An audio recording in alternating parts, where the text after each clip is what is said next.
Attention, le meilleur film depuis The Dark Knight. Alors, faut vraiment arrêter avec ce marketing. D'ailleurs, moi, je fais pas de marketing, on est là pour partager son avis.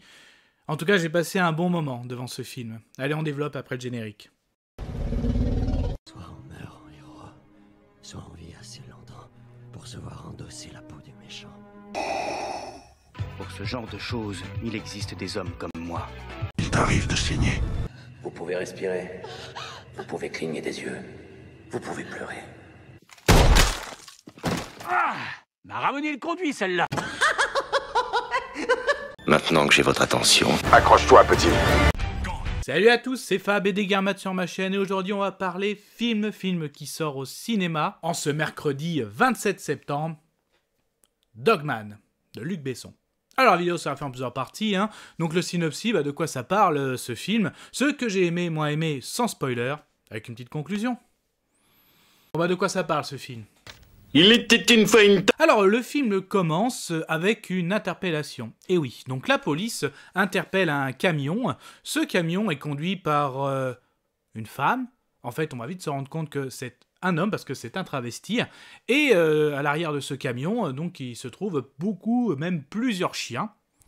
Cette personne est placée en garde à vue, on voit qu'elle est blessée, tout ça, et en plein milieu de la nuit, on appelle un psychiatre. En gros, on voudrait voir l'état psychologique de cette personne, parce qu'elle aurait suspecté aussi d'avoir tué plusieurs personnes durant cette nuit. Le psychiatre débarque, fait connaissance de ce personnage, à la fois le psychiatre mais aussi nous, spectateurs, et en fait on va vite se rendre compte que cette personne a vraiment une histoire à raconter, même une légende à raconter, parce qu'effectivement c'est ce qu'on appelle le Dogman. Donc on va apprendre à connaître ce Dogman avec son histoire, ses origines, ce qu'il a vécu, jusqu'à cette fameuse nuit où il a été interpellé. Voilà un petit peu pour le synopsis. Du coup, qu'est-ce que j'ai aimé, qu'est-ce que j'ai moins aimé? C'était chouette. Ah, ça craint. Ah, immonde. Je t'aime plus que 3 fois 1000. Déjà, moi j'ai beaucoup aimé, j'ai passé vraiment un bon moment. J'aime bien commencer par les acteurs. Donc le Dogman, donc en fait il s'appelle, c'est Douglas. Donc j'ai beaucoup aimé la prestation de l'acteur, franchement très très bonne. Alors Dogman, c'est pas non plus un film de super-héros. Alors il peut y avoir des références, mais c'est pas non plus, il n'y a pas de super pouvoir, non il n'a pas des dons d'un chien. Non, pas du tout. D'ailleurs, si je peux parler un petit peu de cette histoire, c'est vraiment très bien mené le côté, le psychiatre, il va se confier à ce psychiatre et on va apprendre, en fait, on va apprendre son histoire par le biais de sa consultation et c'est plutôt pas mal.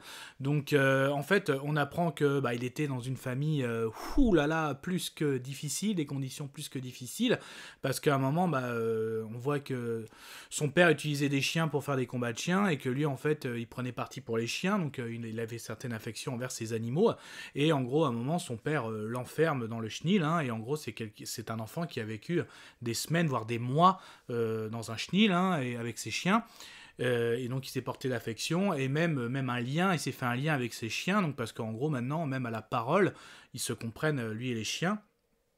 Donc jusqu'à un moment où il arrive grâce à ce don à se sortir de ce chenil, grâce à ses chiens, sans trop en dire.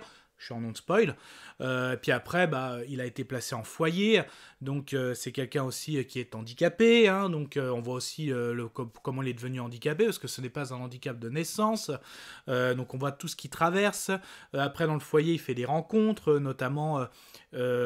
il fait des rencontres, mais il est aussi exclu, peut-être par son handicap ou même par autre chose. Donc il va vraiment... mais il a plus ses chiens, donc il a un manque. Donc il va se réfugier dans la lecture, notamment à Shakespeare. Donc il va se lancer dans le théâtre. Mais là aussi, il va connaître, on va dire, ses premiers échecs amoureux. Ce qui va le faire monter vraiment dans ce personnage du Dogman. Ensuite, une fois adulte... Donc il va retrouver ses chiens parce qu'on va le voir, il va être dans un refuge. Malheureusement, le refuge, par le biais de la mairie, va être fermé. Donc après, on va le voir aussi, il va réussir à trouver un petit travail dans un club. Donc c'est là qu'il va voir justement, qu'il va se travestir, même si il aimait se maquiller, notamment quand il faisait du théâtre, quand il était plus jeune, mais là vraiment, donc il va faire des interprétations le vendredi soir, il va même, donc, avec ses chiens, se faire le personnage du Dogman, donc oui, il va faire de la criminalité, hein, donc avec ses chiens.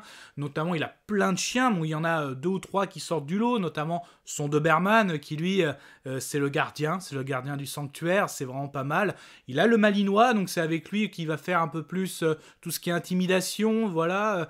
Et il a le petit Jack Russell. Donc là, lui, c'est vraiment la malice, hein, voilà, du petit Jack qui va partout.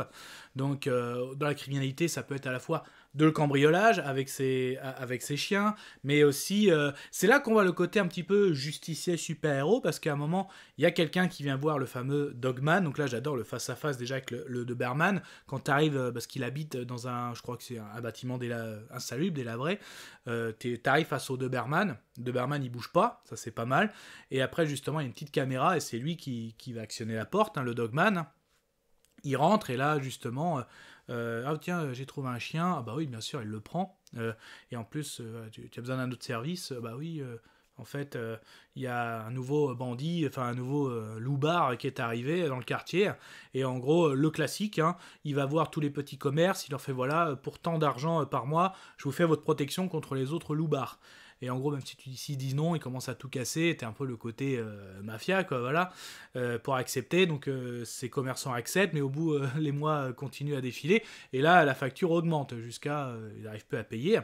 Et donc là, justement, le Dogman arrive un peu en justicier, hein, avec ses chiens, et c'est vraiment pas mal la scène, hein. Donc il utilise beaucoup à la fois son Jack et son Jack Russell et son Malinois. Donc là, c'est vraiment pas mal. Donc on voit vraiment ce personnage. Bon, après, par contre, voilà, les loupards, c'est vraiment, ils sont mauvais, hein, au niveau... c'est vraiment des petits méchants de quartier. Je les trouve vraiment pas très bons, mais vraiment, toute la lumière est sur ce personnage du Dogman. Donc à la fois, quand il est petit, donc élevé, en gros, grandi dans un chenil. Après, quand il est au foyer, donc pareil, il est aussi... là, il a plus ses chiens, mais il a le théâtre, ses échecs amoureux. Après, ensuite, il grandit, il retrouve ses chiens par le biais d'une sorte d'un refuge pour chiens. Malheureusement, il est fermé, donc il va habiter dans un endroit abandonné, insalubre, et là, pour se faire de l'argent, donc soit il va se mettre dans le cambriolage, il va se mettre aussi le vendredi à faire des shows, en show quand il va se travestir, et en gros, voilà, ça fait vraiment la légende. Jusqu'à arriver à une fameuse nuit où justement, parce que effectivement des fois oui ça peut aller jusqu'au criminel, des actes criminels, et là une autre nuit où il y a eu des actes criminels et où ce qui se fait arrêter, et en fait toute cette histoire est racontée par le biais de sa consultation avec ce psychiatre, donc c'est vraiment pas mal du tout, et le final j'ai beaucoup aimé aussi, hein, donc vraiment, donc c'est un one shot, hein, donc vraiment pas mal du tout, donc c'est pas non plus du super-héros, mais on a pris voilà une personne voilà comment il a été élevé, qui a son traumatisme, qui a eu ses petits dons avec ses animaux, qui s'est fait aussi une sorte de justicier, voilà, donc mais bon après c'est aussi c'est pas un truc de super-héros, ce n'est pas un film de super-héros, faut pas déconner. Ce que j'ai bien aimé aussi, c'est que les chiens ne sont pas montrés comme des animaux violents. Donc, même il le dit très bien, j'aime beaucoup aussi l'intelligence de ce personnage, il est très intelligent, très cultivé. Donc, il dit plein de trucs, effectivement. Le chien est à la fois courageux, mais pas arrogant. Il y a plein de petites choses comme ça. Le seul défaut du chien, c'est qu'il fait confiance à l'homme. Mais aussi... même quand c'est un film quand même où il y a des attaques de chiens, tout ça, mais quand il y a des attaques de chiens, elles sont nécessaires par rapport au personnage, mais pareil, les caméras ne zooment pas dessus, on n'a pas des corps déchiquetés, tout ça, c'est vraiment quand quelqu'un se fait exécuter par le biais d'un chien, la caméra se recule, on entend, mais c'est vraiment, je trouve que c'est pas montré pour que le chien passe pour un mauvais animal, quoi, et ça c'est bien, donc justement, puis c'est pas l'intérêt du Dogman, hein, quand on voit le personnage, donc ça aussi, ça j'ai bien aimé, voilà, donc, conclusion. Je vais conclure. Conclusion du film Dogman, le dernier film au cinéma de Luc Besson. J'ai bien aimé, hein, franchement j'ai passé un bon moment, un peu moins de 2 heures. Vraiment un très beau personnage, hein, ce Douglas. Donc on apprend de l'enfance jusqu'à ces fameuses nuits où il a été interpellé. Donc là, il est en garde à vue. Notamment que son histoire a été racontée par le biais de sa consultation avec son psychiatre. Donc à la fois, t'en apprends sur lui et à la fois... dans son histoire, mais sur lui-même, au niveau de sa consultation. Là, on voit son intelligence, tout ça, tout ce qu'il a vécu. Et vraiment, cette histoire est passionnante. Moi, j'ai passé vraiment un bon moment, donc je vous le conseille, hein, ça c'est clair. Du coup, mon avis sonore, franchement... Je suis content, je vomis. Et là, je suis hyper content. Mais ça, ce n'était que mon avis. Faites votre propre avis. À vous de juger. Et puis n'hésitez pas à vous promener sur la chaîne, hein, donc il y a tout type de playlist, hein, des franchises connues comme DC, Marvel, ou alors de la fantasy, fantastique, merveilleuse, science-fiction. En tout cas, prenez soin de vous, que ce soit devant une toile de cinéma, tout type d'écran, hein, DVD, Blu-ray, plateforme de streaming, VOD. Il me reste plus qu'à vous dire, Kenavo. Je vous souhaite une agréable soirée. Désolé pour le bordel. Au revoir.